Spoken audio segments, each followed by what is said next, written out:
Guaíba Agro. Apresentação: Sandro Fávero.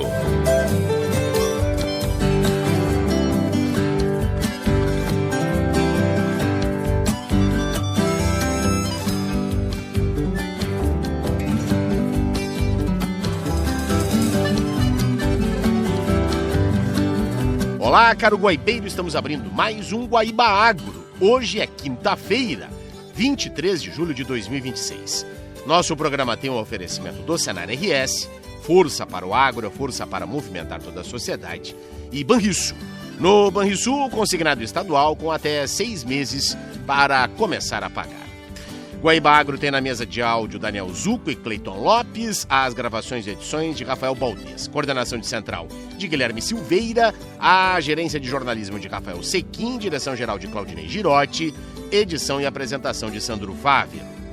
O Senar está junto com você, produtor rural, sempre juntando conhecimento e prática para levar mais produtividade e eficiência para o campo, porque assim a agricultura e a pecuária crescem muito mais.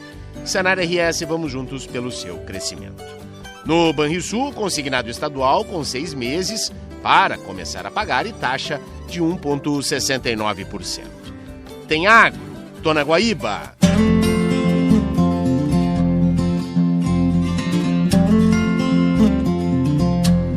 E a gente abre o programa desta quinta-feira falando dos custos elevados que o fenômeno El Niño podem causar a próxima safra no país. A próxima safra brasileira deve exigir ainda mais planejamento do produtor rural. A combinação entre clima, custos de produção, preços pressionados e incertezas no cenário internacional tende a tornar o ciclo 26-27 mais desafiador, segundo o relatório Visão Agro, divulgado pela consultoria agro do Itaú BBA. Entre os fatores que mais preocupam está a previsão do novo El Niño. O fenômeno climático se apresenta de maneiras diferentes pelo país, como explica César Castro Alves, gerente da consultoria. A região sul, geralmente, ela tem uma tendência de mais chuvas, aumentando aí o risco de enchentes, doenças fúngicas nas culturas, perdas de qualidade no caso das culturas de inverno, como o trigo, por exemplo. Na região norte e nordeste, a preocupação é com irregularidade e estiagens, secas, o que prejudica o desenvolvimento das lavouras. A região centro-oeste, ela já tem um risco de atraso das chuvas, veranicos, atraso no plantio da soja e que pode comprometer também a janela do milho safrinha. E na região sudeste, irregularidade no retorno das chuvas, afetando as floradas de café e laranja. O gerente da consultoria agro do Itaú BBA também aponta estratégias que podem ajudar o produtor a preservar a rentabilidade. A primeira delas é a gestão de risco de preços. As ferramentas de hedge, contratos futuros, opções, passam a ser ainda mais importantes nesse contexto de margens pressionadas. Então, a fixação antecipada de parte da produção, por exemplo, quando houver margem satisfatória, é algo que deve ser priorizado. Além disso, uma gestão de custos também e uma atenção grande na relação de troca, aproveitar janelas favoráveis para a compra de insumos, como agora, por exemplo, no caso dos nitrogenados, que os preços reduziram e melhorou a relação de troca para o milho safrinha, O relatório Visão Agro ainda indica diferenças entre segmentos do agronegócio. Enquanto arroz, trigo, soja e milho devem enfrentar um ambiente mais desafiador, culturas como café e algodão, além da pecuária de corte, podem encontrar oportunidades ao longo da safra. Agência Rádio Web. Produção e reportagem, Bruno Moreira. Obrigado, Bruno. E agora no Guaíba Agro, o assunto é sustentabilidade na ourizicultura. Mudanças na produção de arroz podem reduzir a emissão de metano.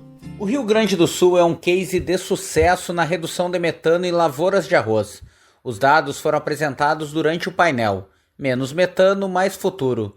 Segurança alimentar e inovação no cultivo de arroz. O painel faz parte da Semana do Clima, que ocorre em Porto Alegre até sábado. Ele aborda agricultura sustentável e mitigação de gases de efeito estufa. Mara Gross, pesquisadora do Instituto Rio Grandense do Arroz. Detalhe é que a redução de metano na produção do grão foi de 55%, em razão das práticas adotadas no estado. Ela explica que o metano é formado dentro do solo, por meio do processo de fermentação. A presença da planta de arroz, associada a água e carbono no solo, abre a possibilidade de transferir esse metano para a atmosfera. Mara esclarece que esse padrão está sendo alterado com mudanças no solo, na água e na planta. Primeiro, questão de solo. Então, os produtores eles têm incorporado este carbono residual da colheita logo após fazer essa colheita. Então, no chamado preparo antecipado.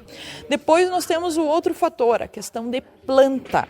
A planta de arroz ela é fundamental dentro desse processo de transferência. Com a mudança no melhoramento genético, procurando plantas de ciclo mais curto, mais compactas e mais produtivas, a gente tem uma colheita antecipada, menos tempo inundado. Por último, a entrada de plantas de sequeiro em rotação com arroz, e eu cito o maior exemplo que é a cultura da soja hoje. Gabriel Quintana, que é coordenador da Iniciativa de Ciência do Clima do Imaflora, informa que o Rio Grande do Sul reduziu a emissão de metano associado ao arroz irrigado nos últimos 40 anos, sem afetar a produção. E a gente consegue olhar ao longo desse período que a produção, o rendimento quase que dobrou, praticamente dobrou, quando você olha da década de 80, de 36 até 2024, praticamente a gente dobrou o rendimento. A área até chegou a cair, quando a gente fala para o Rio Grande do Sul, a área, como foi dito, chegou a ser já cerca de 1 milhão de hectares, hoje está na casa dos 860 mil hectares. E esse rendimento aumentou com uma área menor. E com isso, você conseguiu produzir mais arroz com uma emissão de metano menor, tanto por unidade de produto quanto por hectare. Na cidade de Viamão, que fica na região metropolitana de Porto Alegre, fica o assentamento do MST Cepete Araju. O local é considerado o maior produtor de arroz orgânico da América Latina. Ele é localizado junto a uma área de proteção ambiental. O agrônomo Edivane Portela faz parte do assentamento. Ele informa que são produzidos 180 toneladas de arroz orgânico anualmente. Do ponto de vista de benefícios, os agricultores têm vários benefícios, dos quais eu citei antes, de não precisar estar manuseando no dia a dia esses produtos, né? Esses produtos químicos. E além disso, eles têm um benefício comercial também de adição no valor do produto, né? E além disso, a questão que hoje para nós é muito valorosa também é a qualidade da água, né? De não estar usando produtos químicos. O Brasil é o maior produtor de arroz fora da Ásia e o Rio Grande do Sul responde por cerca de 70% da safra nacional. Agência Rádio Web, produção e reportagem, Christian Costa. Muito obrigado, Christian. E a gente segue falando de ourizicultura, pois o mercado de arroz em casca no Rio Grande do Sul tem mantido a recuperação dos preços nos últimos dias, levando o indicador CPEA-IRGA ao maior patamar desde setembro de 2025.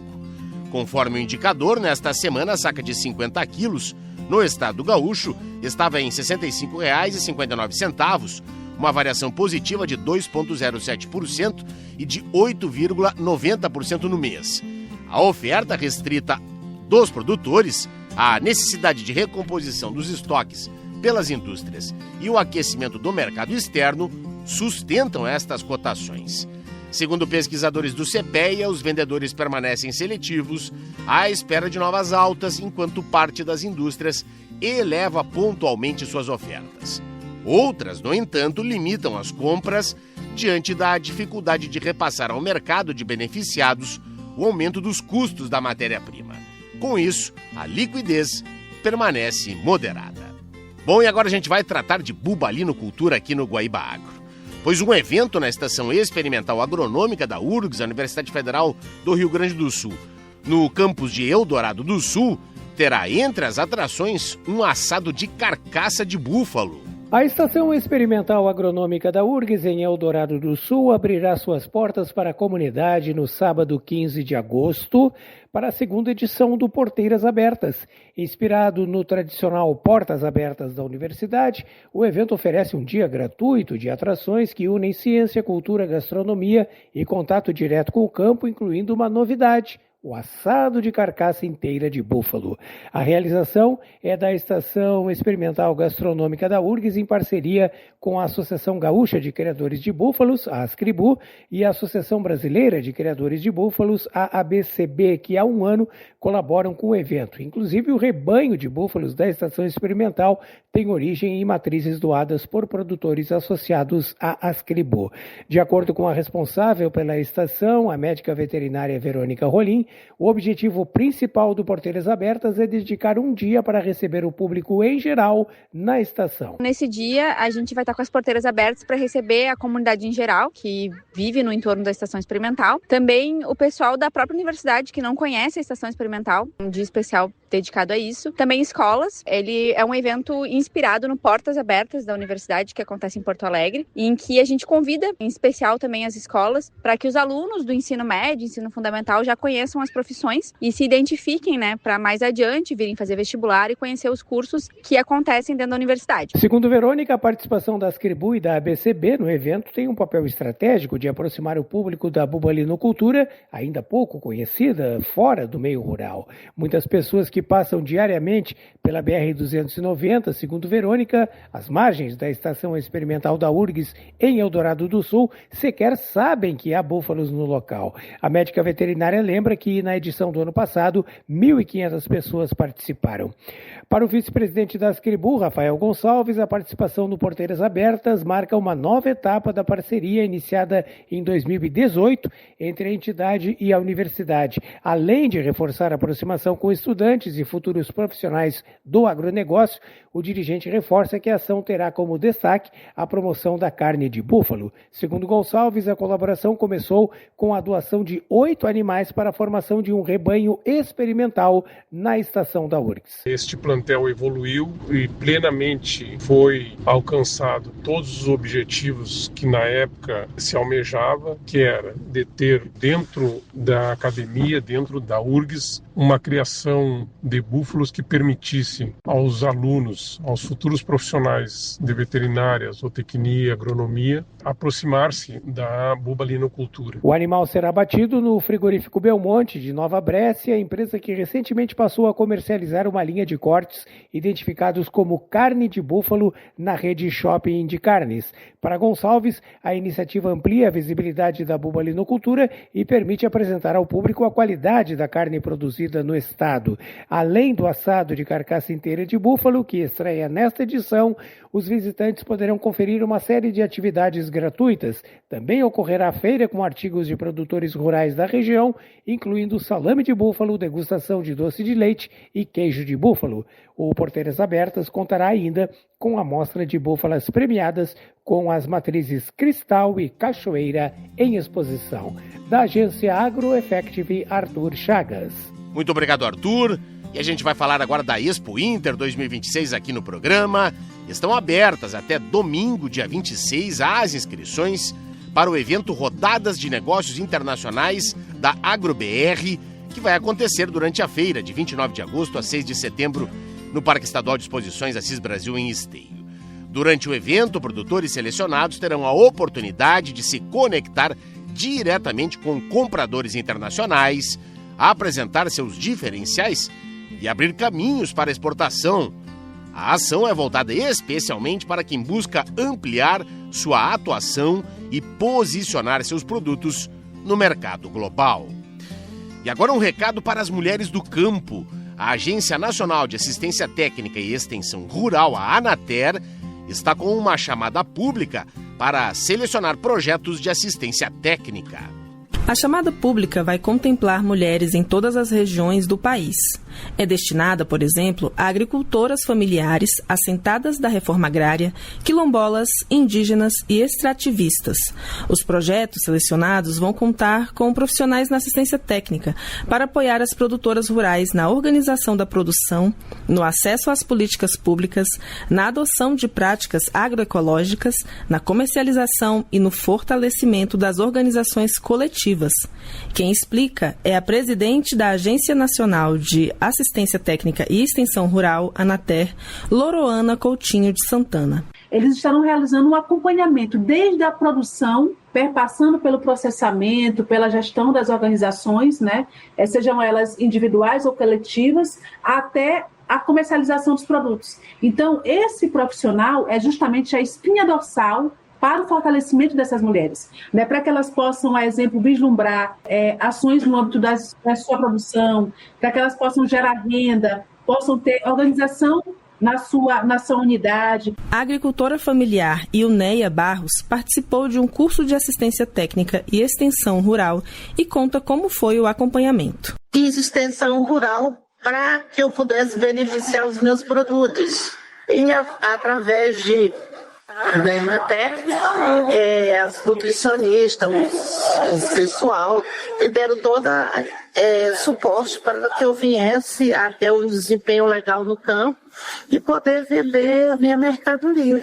Os projetos deverão atender, no mínimo, 50% de mulheres negras, 30% de mulheres jovens e 30% de mulheres de povos e comunidades tradicionais, com prioridade para quilombolas e indígenas. Também terão preferência propostas voltadas a mulheres em situação de maior vulnerabilidade social, como vítimas de violência e responsáveis pelo cuidado de pessoas com deficiência. As entidades credenciadas na Anater poderão apresentar propostas entre os dias 16 e 31 de julho de 2026 por meio do portal anater.org/chamada-pública. Reportagem Thaís de Araújo. Obrigado, Thaís, e assim a gente vai caminhando no encerramento deste primeiro bloco. Em nome do Senar RS, força para o agro é força para movimentar toda a sociedade. E Banrisul. No Banrisul, consignado estadual com até 6 meses para começar a pagar. Voltaremos em instantes para falar da cadeia produtiva do tabaco aqui no programa.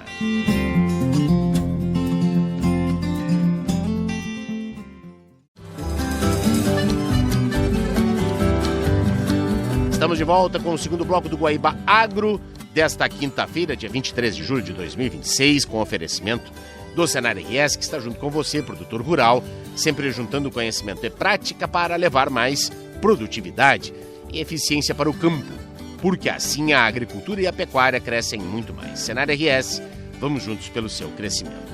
No Banrisul, consignado estadual com 6 meses para começar a pagar e taxa de 1,69%. Tem agro, tô na Guaíba.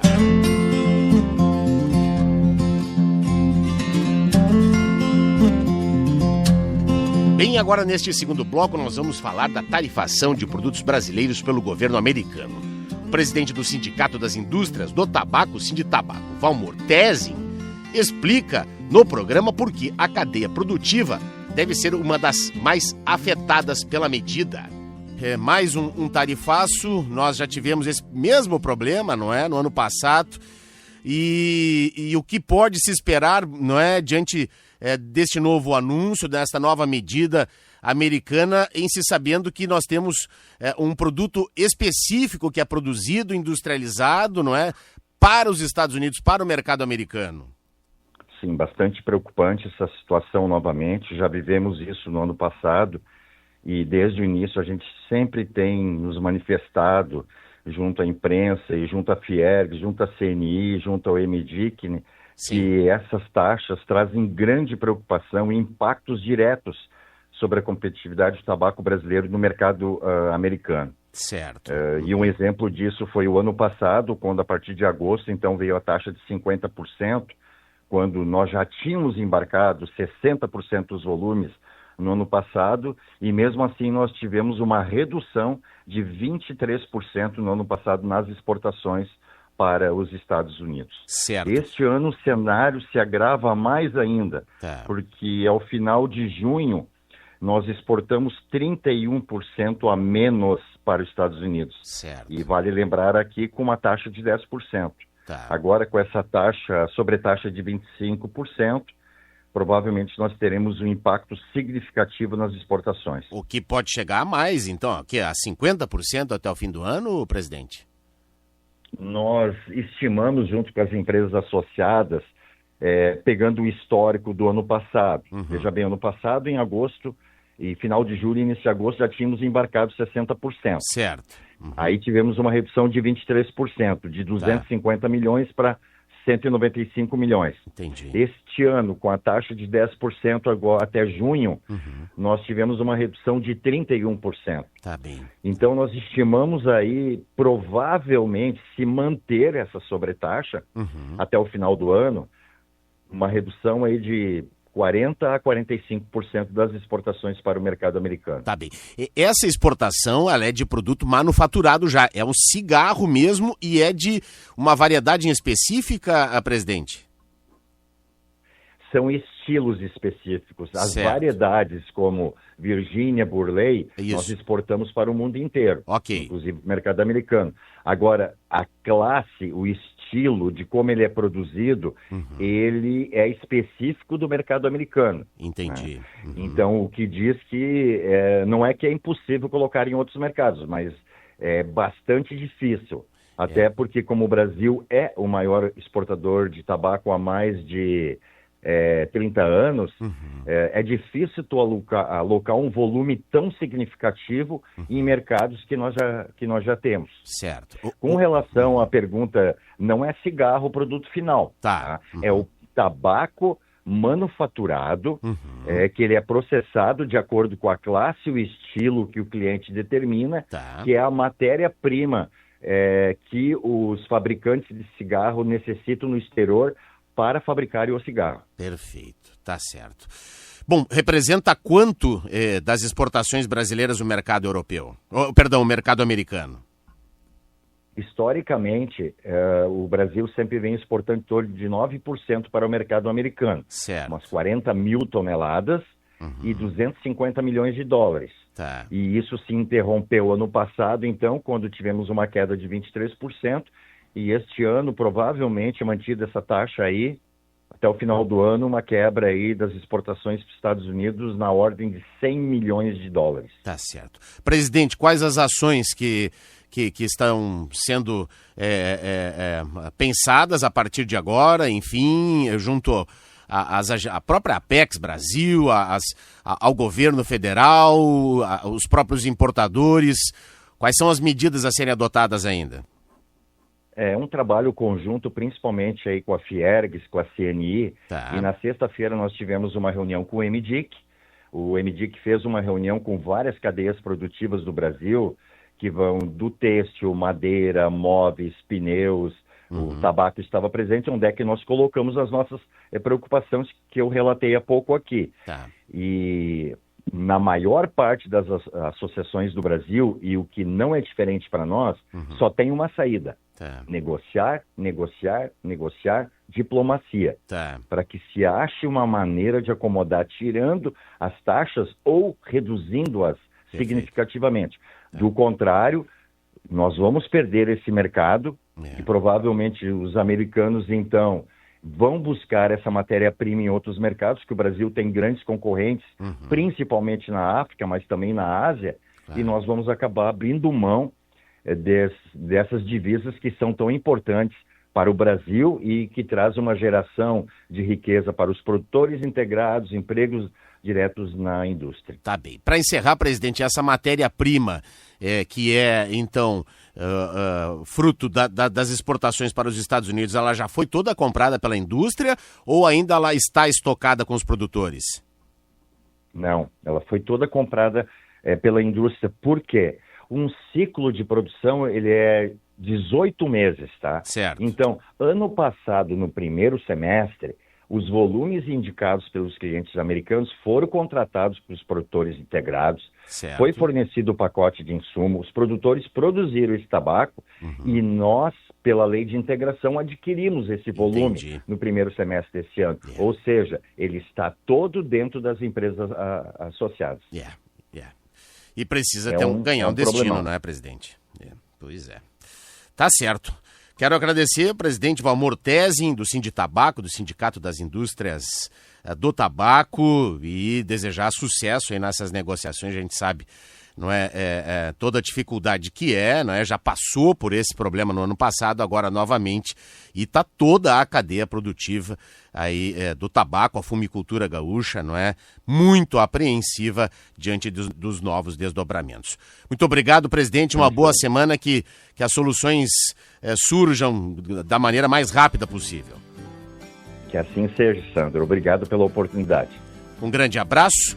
E assim a gente vai encaminhando o encerramento de mais uma edição do Guaíba Agro, em nome do Senar RS, força para o agro, é força para movimentar toda a sociedade.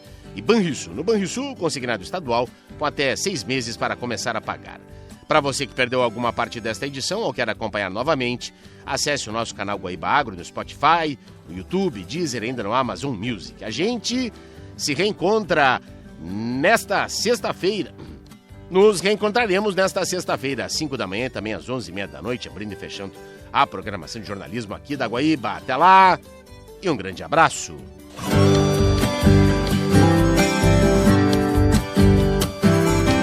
Você ouviu Guaíba Agro.